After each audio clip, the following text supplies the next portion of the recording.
Hello, my Twitter and YouTube followers. It is I, Dave Platinum. And as many of you know, a few weeks ago, in the post I got my 8th Matt Hardy t-shirt. HWA, Hardy's with attitude, and on the back, straight out of Cameron. Straight out of Cameron. Crazy mofo named Hardy. Yeah, I should probably stop doing that. I should probably stop dancing as well. Anyway, moving on. I thought, what better way to celebrate than to share with you something that not many people know, and that is that indirectly Matt Hardy has saved my life twice. How, you ask? I will tell you. Many of you know the second time, and that was in November when I was attacked and I instinctively hit the side effect and was able to get away. And that split second decision, I picked the guy up when the side effect moved, dropped him to the floor, smacked him in the face and ran. And, you know, the full video is on my YouTube channel, so you can go and check it out. But if Matt Hardy hadn't invented the side effect, I'd never used that move, and I'd have probably ended up in a hospital or worse. So there's one instance where he saved me.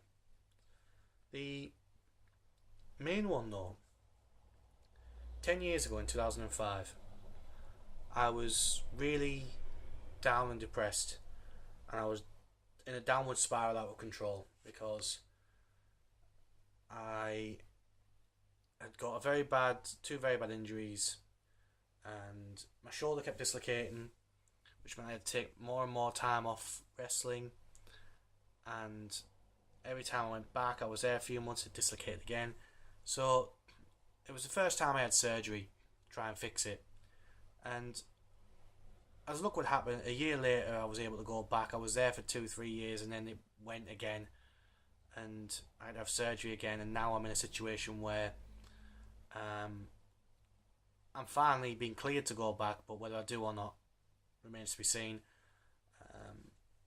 See, DWF, they were very good to me. They allowed me to retire as champion, and they didn't have to do that, so I'm always going to be grateful for them for that. The one thing I have promised to do is that if I can get a chance to do a cameo for them, I will do it. And more importantly, if I get a chance to work with some of the younger guys and help them improve, I'll do that as well. But we'll see what the future holds. At the moment, although I'm cleared to, I'm not officially going back to a full wrestling schedule. But getting back to 2005, at the time I had surgery on my shoulder. I was out of wrestling. My left knee had been knocked out of place during a match, and it'd been split open, and it had to be obviously put back, and it got infected, and oh god, all sorts happened. There was a question of whether I'd walk properly or not again, let alone whether I play football again, or soccer as you call it in the US. And when you've got two prosthetic legs as it is, it's football and walking is difficult enough. But I was really down. I was questioning myself. I'm not very proud to say I was in a stage where I was drinking a lot, and I put on a lot of weight because I didn't see the point. So you know what, it's not worth it. No point in going back. I'm never going to get any better. I was down, I was depressed, I was crying myself to sleep at nights, and I was at a stage where I thought, if the end comes now, I'll be happy. And then I remember around that time, Matt had been out because he'd torn the ACL in his left knee, and he had to have complete reconstructive surgery. And it was around that time that the whole saga with Edge and Lita started. I'm not going to get into that. Okay, everyone knows what happened. Everyone knows who was at fault. Everyone knows what happened, and Matt ended up having a great feud with Edge over it. Now, as I said, I'm not going to get into that. What I am going to get into is what happened and where I come into this. In around that time, I was sat there and I was flicking through YouTube. I wanted something funny to cheer me up. I was flicking through, And then I see Matt Hardy's Angelic Diablo video. I remember watching it thinking, this is interesting. And he did that, the scar will become a symbol. And I remember sitting there watching this video thinking, is this for real? You know, this guy has been dealt a low blow, he's been hit below the belt repeatedly, and he's still going. This is incredible, you know, this guy must have the ultimate will to live. You know, I remember watching that and thinking, at the time, I was a big fan of Matt Hardy. I was a big fan of V1. In fact, the one thing that annoys me about my disability is, as you can see, I've only got 3 fingers and 1 thumb on my right hand. On my left hand is very, it's just a little drumstick. But anyway, on the right hand, I've got 3 fingers and 1 thumb, so I can't do V1 properly. You know, I either have to go like that or like that for V1. That's my version of V1, because I can't do it properly. You know, and it annoys the hell out of me, that. It's probably the most annoying thing is I can't do V1. I might have to do that. V1 nah. But I digress. Anyway, I remember I was a big fan of the Matt Hardy version 1. I thought it was really cool. You know, I used to watch the Matt Fax come up and thinking, yeah, that is awesome. You know, I remember I was a big fan, but he wasn't my idol at that point. And then I'd seen the video, and I thought, you know, the message I got from that was, wow, he's had 2 choices. He's been knocked down. He's got 2 choices. Stay there and wallow in self-pity, or get back up and do something about it. And the more I watched it, the more it resonated inside me and made me think, you know what? He's absolutely right. I want to be just like him. I want to be just like Matt Hardy. I want to get back up and I want to achieve something. I want to do this. I want to get back to my football. I want to get back to wrestling. I want to achieve.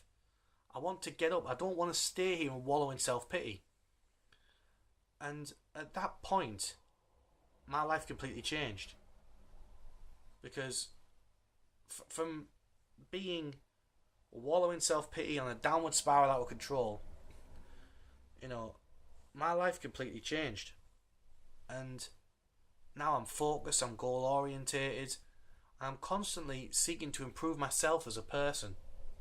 I'm always sitting there now thinking, how can I be better today? How can I improve my attributes, if you will? And every morning I get up and I ask myself, how can I make myself better?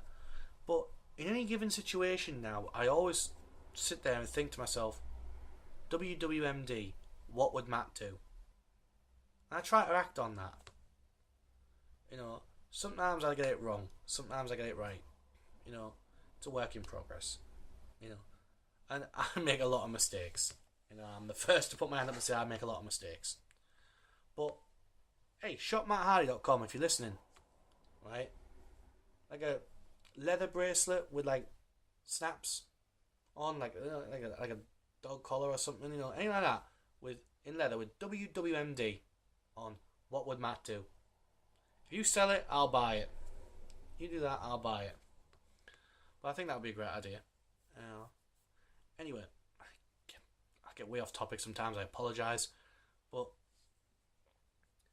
that was when I thought, this guy's my idol. I want to be just like this guy. And the message I always get from following Matt is, you know, you get 2 choices in life. You can wallow in self-pity, or you can get up and get on with it. If you come to an obstacle, you can smash through it. Keep going. You get knocked down, get back up. But above all, believe in yourself. And for all those people who are coming at me with, you shouldn't be a Matt Hardy fan, he's done this. You shouldn't be a Matt Hardy fan, he's done that. Oh yeah, well, it was on the news that Matt did this. Oh, well, Matt did that. There's nothing you're going to say that's going to stop me being a disciple of Mattitude. There's nothing you're going to say that's going to stop me being a Matt Hardy fan. Because Matt Hardy changed my life. Through his words, he inspired me to be better. He inspired me to not wallow in self-pity and get up off my backside and do something about it. He inspired me to make myself a better person. So, for all those people who think, oh, if I tweet Dave Platinum this, he'll stop being a Matt Hardy fan. It won't happen. I'll always be a Matt Hardy fan. I'll always be an MFer. I'll always be the disciple. I am incorruptible. I've always said that. Matt Hardy is my idol because he changed my life. Matt Hardy is a role model to me. He's a teacher, a mentor, a sensei. And I'm always asking myself, how can I improve? How can I be better? And this is all because of Matt Hardy. It isn't because, he was a great ECW champion or a great US champion or a great tag team champion or this, the other. It was because when he was knocked on his back, he made the choice to get back up. And that's a choice we all have. And it seems so simple to a lot of people. But when the chips are down, how many people get back up? How many people choose to get up? How many people wallow in self-pity? I was wallowing in self-pity. And Matt didn't. And that is what inspired me. That is why Matt Hardy became my idol. And he's been that way ever since. And the day I met him at TNA in Manchester, it was one of the greatest days of my life. And I was so pleased to have met him because he's even more incredible in person. He's such a genuine person. He's such a really nice guy. And he wanted to know about me. He was asking me questions. And I don't know many people who would do what he did. I don't know many people that would go out of the way like Matt did. To spend 10-15 minutes with me and get to know me a bit better, and that just inspired me more. So, 2 separate occasions where Matt Hardy has indirectly saved my life. One instance where he's completely changed it for the better. What more can I say? What more can I say so that people understand why Matt Hardy will always be my idol? Anyone who wants to jump on the Screw Matt Hardy bandwagon, you're free to make your own decisions. But if you want to try and corrupt me and turn me against Matt Hardy, you are sorely wasting your time. You are absolutely wasting your time. Because it will not happen. I won't turn on Sensei. I never have, I never will. Matt Hardy is my idol, my role model, my mentor, my sensei. And forever I will be the disciple. He will always be my idol. I will always be an MFer. I will always support him no matter what. And the one thing I'm really looking forward to is debut of Baby Hardy in June. Because I think a lot of people will see truly on that day just how great Matt and Raby will be as parents. And for everyone who's got beef with Baby Hardy, screw you. If you've got beef with Matt and Raby setting up a Twitter account for Baby Hardy, seriously, screw you. Some of the things that they post for Baby Hardy is like the cutest thing ever. And personally, I love it. I think it's adorable. I think it's really, really cute. If you don't, there's a magic button called unfollow. Don't like it, don't follow. Personally, I love it, so I'll always follow. So, with that being said, as Sensei always says, adios, amigos.